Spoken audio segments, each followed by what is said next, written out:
actually can collect 100% of your publishing. You don't need a publisher. I was a little inspired this week talking to a client who was asking for clarification on publishing because he's in the middle of negotiating a deal, and this is with, the producer and the songwriter and all the people who were involved. And so the question is, well, we need to do points and we need the publishing and we need the masters. How does this all work? And so I go, all right, I'm gonna clarify this and hopefully do it in a way that's super simple so that you can negotiate your own deals and have kind of authority over this moving forward. If you're excited, smash that like button and let's keep going. So the definition of music publishing, right? Very simple. Music publishing refers to the business of managing and exploiting the musical composition. So the composition is just the song. If you sat there with the piano and you sang, or the guitar and you sang and you did the thingies, the song you came up with is called the composition. And then when we actually put it into a recorded version, so it's a sound recording, that's now the master. Okay, so that's why we kind of put it into two groupings here. We have the song, which could be recorded and re-recorded and done all kinds of things with, but it's still the song, composition. And then we have the master, which is recording of the composition, and typically the record label is going to own the recording. So that's why we have the Taylor Swifts of the world who go and re-record her songs, because she has the right to do that because she doesn't own the masters anymore, but she will re-record and make her own new versions once her contract has expired for that. So besides, kind of understanding the difference between those two, music publishing is, well, we go, I need a publisher. I need to get, I need to have someone sign me right away and they're going to make all my dreams come true. Not exactly. Okay. So let's talk a little bit about how they kind of fit into this. We have the songwriters, we have the people who make the music, and then we have the publishers who go and represent the music, which typically means they are helping to register your music on PROs. That's one. And a PRO is a performance rights organization. If you're in the United States, that's going to be ASCAP, that's going to be CSAC, that's going to be BMI. Personally, I've been with BMI forever. If you're not in the United States, you'll have a different organization in your country. In any case, this is the company that collects publishing related to your composition. So we have songwriters, the publishers, and then the PROs who collect the monies. And so typically the PROs are going to say, well, we just need to know who to pay. And so it really is as simple as you going and setting up your own songwriter or publisher account, if applicable, on the PRO and just telling them who to pay. And so, kind of the workaround that a lot of people just don't even know is the case is you actually can collect 100% of your publishing. You don't need a publisher. And that's just how these PROs are set up. They don't want to deprive you of your money and be like, the only way you can get your money is to go and hire a publisher or sign with a publisher. No, that's not how it works. You don't need a publisher. You can collect your publishing. You just have to go register your music. And it just needs to be on one of the platforms. So I said, like for the US, BMI, ASCAP, just pick one. They're pretty much the same. Need contracts for your music business? Go to topmusicattorney.com to get downloadable templates such as NDAs, record label agreements, management agreements, featured artist agreements, and so much more. Go to topmusicattorney.com. I would be remiss to not mention this. In this whole process of protecting your publishing, getting the copyright registration is super important, because even if you go sign with a publisher, and we'll talk about what that, kind of looks like in a second, you still need to go and actually get your registration, right, with the US Copyright Office, because I always talk about if you have to enforce because someone steals your song, you give me a call. Hey, we need to file a lawsuit. I go, hey, have you registered your music? Because it's a prerequisite. You have to do that before we can go and actually file for you. And then there's statutory damages, which means if you don't have the registration before the infringement happens, you can go to a pot of money that's really little like this usually. If you have your registration, you get to a pot of money that's kind of like this. All right, that's an oversimplified way of just saying it, but it makes a difference, okay? So in your publishing process, just make sure that when you make the song, and certainly before you release it, right, in a recorded version or otherwise, please make sure you get your copyright, all right? And if you need help with that, contact Delgado Entertainment Law. I'll link it down for you. Types of publishing deals. So we can split these into a couple different categories. If you're like, nah, Krystle, I absolutely need a publisher to help me, cool, love it. We can do administration deals.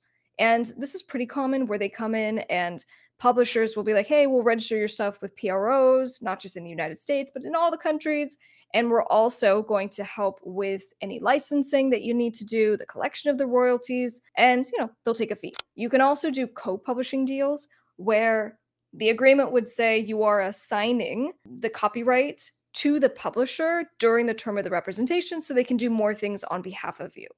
And then finally, there's sub-publishing deals, which means that the publisher can get a sub-publisher to represent you as well. Okay. So, we can do all kinds of ways, but like at the end of the day, you just have someone who is helping to essentially register the music and deal with licensing, which PS you can do by yourself. And I just want to emphasize that because I'm not trying to like get someone out of a job and be like, don't work with the publishers, they're terrible. That's not what I'm saying at all. I'm just going, be clear that you can represent your own publishing, and they've made it so easy for you that you don't even have to register as a publisher with the PROs. You just register as a writer, if that's what you are, and you just make sure to collect 100% of all of the publishing.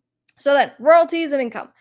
It's really important that you understand that when we talk about mechanical royalties, that's from the sound recording from your music distributor, from music platforms. So that's not applicable to the publishing. It's just know that that's a different type of income that comes in. So when you're negotiating your deals and you're like, Krystle, should I give the producer some publishing royalties or should I give him mechanical royalties? And the answer to that is, well, from what earnings do you want that person to participate?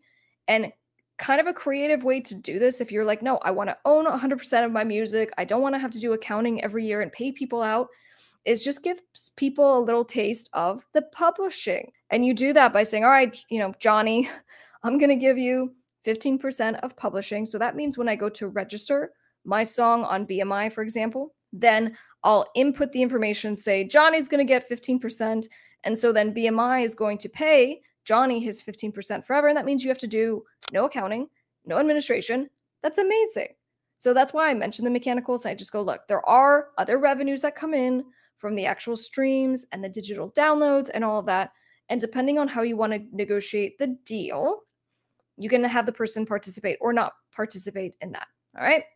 So finally, the collection of the royalties. All right. So we have the PROs, we have distribution companies, we have all these different places where monies are coming in.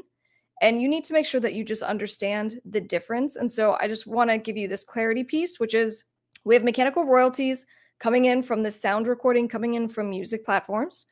We have the performance royalties coming in from the publishing, which is related to the composition, which is everything we're talking about right now. But then lastly, we have synchronization royalties, right? Which typically comes in from having your music in TV shows and movies and video games.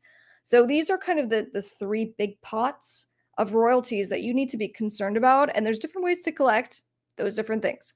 Today, we're focusing on the middle one, which is publishing, and that's related to the actual composition. So now a couple pro tips. If you're hanging with me right now, you're amazing. All right, make sure you subscribe so that you get all the good, juicy information for free, okay? So the pro tips that I would offer with what I've seen doing this for like almost a decade now, number one is when you do a publishing deal of some kind, any kind, it's cool. I dig it. If you need help, please get it. So if you are going to sign with someone, please make sure in the agreement that it talks about transparency and the statements. I am fighting literally right now in regards to this, and it's a huge deal because it's a big artist and it's all this stuff. And the publisher represented the music for a very long time.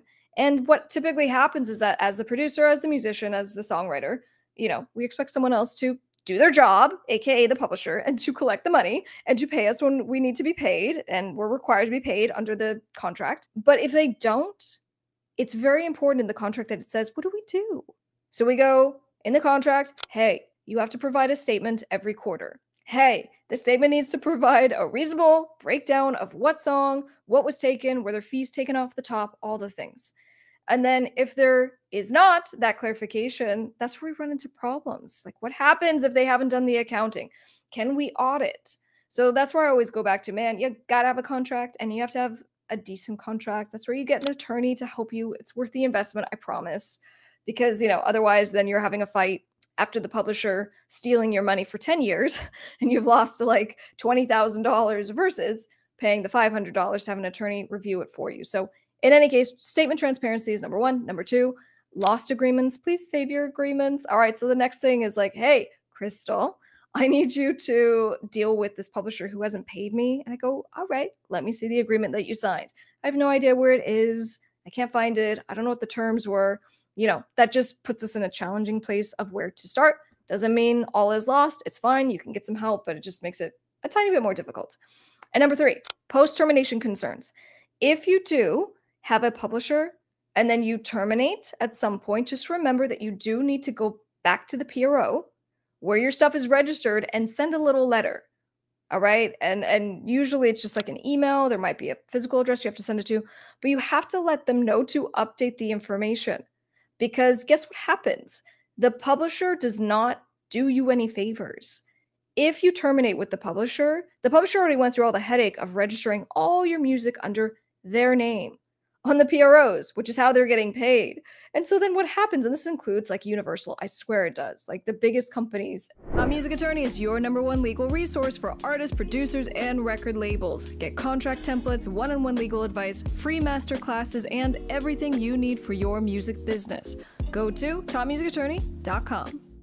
They do not make these administrative updates. They expect you to. And so you have to know that this is a step you need to take to be like, hey, here's all the songs, here's all the, information, all the stuff you need to update.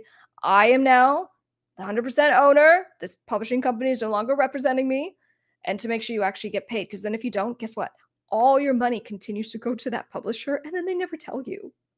Again, all the places where I get involved. And I'm like, hey guys, literally, hey Universal, you've been collecting this huge legacy acts catalog for like 5 years. We terminated. What's the deal? And they're like, oopsies. Yeah. This is just how we do it. I swear it's crazy.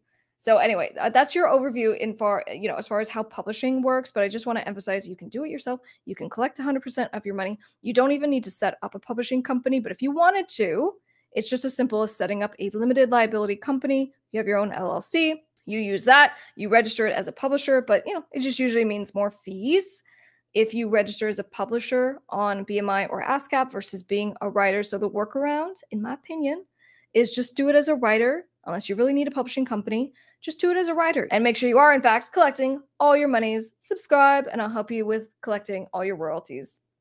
Thanks for watching.